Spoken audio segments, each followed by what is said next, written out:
Huwag lalaban sa sinungaling. Huwag lalaban. Huwag makikipagtalo. Huwag makikipagdiskusyon. Huwag makikipag-away. Huwag makikipagsagutan. Talo ka. Talo ka.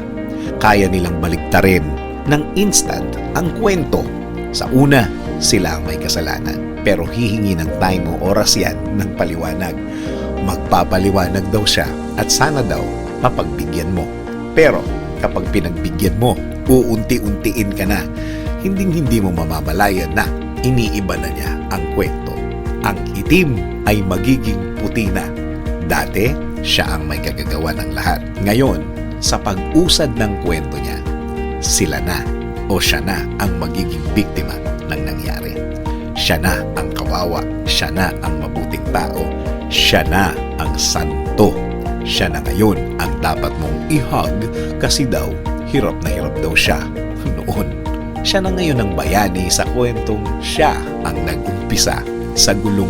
Siya ang cause o ang dahilan bakit nagkagulo-gulo.